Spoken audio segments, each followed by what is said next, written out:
வணக்கம் நண்பர்களே, நீங்கள் பார்த்து கொண்டு இருப்பது உங்கள் கௌசிகா ரிவ்யூ. சரி வாங்க வீடியோக்குள்ளே போய் என்ன நடக்க போகுது அப்படின்னு சொல்லிட்டு பார்த்தீங்களன்னா, கரெக்டாக நம்ம அழகு செல்ல குட்டி மல்லி குட்டி என்ன பண்ணுறாங்க அப்படின்னு சொல்லிட்டு பார்த்தீங்கன்னா, கரெக்டாக அந்த நிச்சயதார்த்தம் பிடிக்காமல் அந்த இடத்த விட்டு போயிடுறாங்க. கரெக்டாக எங்கே போகிறாங்கன்னு சொல்லிட்டு பார்த்தீங்கன்னா, நம்ம விஜயோட வீட்டுக்கு தான். விஜய் கிட்ட போய் பேச போகிறாங்க.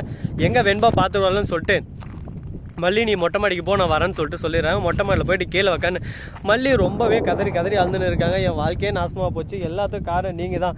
என் மனுஷன் உங்ககிட்ட பறி கொடுத்துட்டான். அது மட்டும் இல்லாமல் எனக்கு வெண்பாவை என்னோட பொண்ணாவே நான் வளர்த்துன்னு இருக்கேன். அப்படி இருக்கும்போது உங்களை விட்டு என்னால் எப்படி போக முடியும்? நீங்கள் என்ன துரத்தி அடிக்கிறீங்களே. அங்கே ஒரு பக்கம் அந்த அரவிந்த் என் மேலே உயிரே வச்சுன்னு இருக்கேன். நான் என்ன பண்ணுறது ஏது பண்ணுறது? இப்போ உங்களை நான் காதல் வச்சுன்னுக்கிறேன்னு சொல்லவும் முடியாமல், மெல்லவும் முடியாமல், கிள்ளவும் முடியாமல், தூக்கியும் போடவும் முடியாமல் தவிச்சுன்னு இருக்கேன் ஒரு பக்கம்னு சொல்லிட்டு கதறி அழுந்துன்னு இருக்காரு.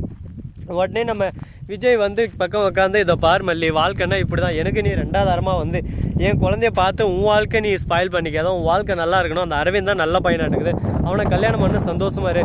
அவர் நல்ல பையன், நல்ல பையன் எல்லாமே எனக்கு தெரியும். ஆனால் என் மனசுக்கு பிடிச்சவங்க யார், எனக்கு யாரை பிடிக்குன்னு சொல்லிட்டு எனக்கு மட்டும்தான் தெரியும். நீங்கள் சொல்கிறதுனால எல்லாமே நான் ஓகே சொல்லிட்டு உங்களுக்கு சேஞ்ச் ஆஃப் தட்டு என்னால் கல்யாணம் பண்ணிக்க முடியாது. அதை ஃபஸ்ட்டு புரிஞ்சுக்கோங்க அப்படின்னு சொல்லிட்டு செருப்பால் அடிக்காத குறைய பேசி விட்டுறாங்க. என்ன பேசுறது ஏது பேசுன்னு சொல்லிட்டு தெரியாமல் ஒரு பக்கம் இங்கே எதுவும் பேசுறதுக்கு வாய்ப்பு இல்லை. இதுக்கப்புறம் நான் எதுவும் பேசவும் விரும்பல, இந்த இடத்த விட்டு கிளம்புறேன் அப்படின்னு சொல்லிட்டு ஒரு பக்கம் மல்லி எழுந்து போகிறாங்க. விஜய் என்னமே சொல்லாமல் ஒரு பக்கம் அப்படியே போட்டோம் அப்படின்னு சொல்லிட்டு, இதுக்கு மேலே எங்களை தேடி இங்கே வந்துடாத, எங்கள் வாழ்க்கை இப்போ தான் சந்தோஷமாக போயின்னு இருக்குன்னு சொல்லிட்டு மனசை ஒரு பக்கம் கல்லாக்கிக்கிட்டு அந்த மாதிரி வார்த்தையை விடுறாரு. அந்த வார்த்தையை விடுற போது அப்படியே சும்மா நம்ம மல்லிக்கு சுக்குநூறாக உடையுது அவங்க மனசு. என்னடா இந்த அளவுக்கு பேசிட்டாருன்னு சொல்லிட்டு அந்த வார்த்தையை பேசினா நம்ம விஜய்க்கு எவ்வளோ உடஞ்சிக்கும் தெரியுமாங்க. விஜய் அந்த அளவுக்கு ஒரு பக்கம் காதல் வச்சுன்னு இருக்காங்க. அந்த காதல் வெளியே காட்டாமல் எல்லாமே மனசுக்குள்ளேயே வச்சுன்னு இருக்காங்க. மல்லியோட வாழ்க்கை நல்லாக்கணும்னு சொல்லிட்டு. அது மட்டும் இல்லாமல் அவங்க அண்ணன் ஆல்ரெடி வந்து விஜய் கிட்ட பேசிட்டுருக்கேன், என் தங்கச்சி வாழ்க்கை நல்லாக்கணும், என் தங்கச்சி வாழ்க்கையில் குறுக்கிடாத, அவளே உங்களை தேடி வந்தாலும் நீங்களே விரட்டி அடிச்சிருங்க அப்படின்னு சொல்லிட்டு போயிட்டு இருக்காரு.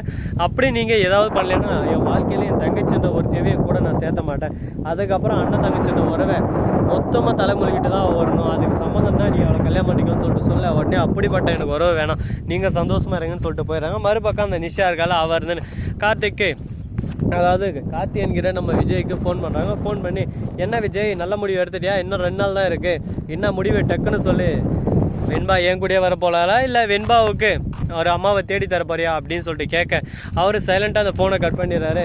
உடனே திரும்ப ஃபோன் பண்ணி, இன்னும் 2 நாள் தான் இருக்குது, ஞாபகம் படுத்து தான் ஃபோன் பண்ணேன், நீ எதுவும் சொல்லனாலும் பிரச்சனை இல்லை, ஆனால் உண்மை இது மட்டும்தான் நடக்க போகுது, என்ன நடக்கும்னு சொல்லிட்டு கூடி சீக்கிரம் உனக்கே புரிய வரும், அப்போ எல்லாமே தலைகீழாக மாறும்னு சொல்லிட்டு ஃபோனை வச்சிடறாங்க. இப்போ என்ன பண்ணுறது ஏது பண்ணுறதுன்னு சொல்லிட்டு தெரியாமல், ஒன்றும் புரியல ஒன்றும் தெரியல கண்டவனியல ஆசை கொள்ளுதே அப்படின்னு சொல்லிட்டு மனசுக்குள்ளேயே ஒரு பக்கம் வெந்து நூடுல்ஸ் ஆயின்னு இருக்காரு.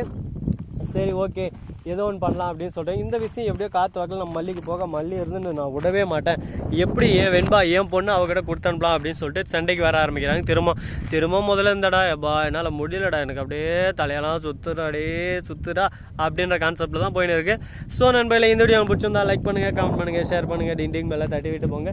அப்போ தான் நான் போகிற அடுத்த வீடியோ உங்களுக்கு உடனுக்குடன் நோட்டிஃபிகேஷனில் வந்து கொண்டே இருக்கும். மிக்க நன்றி, தேங்க்ஸ் ஃபார் வாட்சிங், டாடா, see you. நன்றி, வணக்கம், வந்தனம், வருக தருக.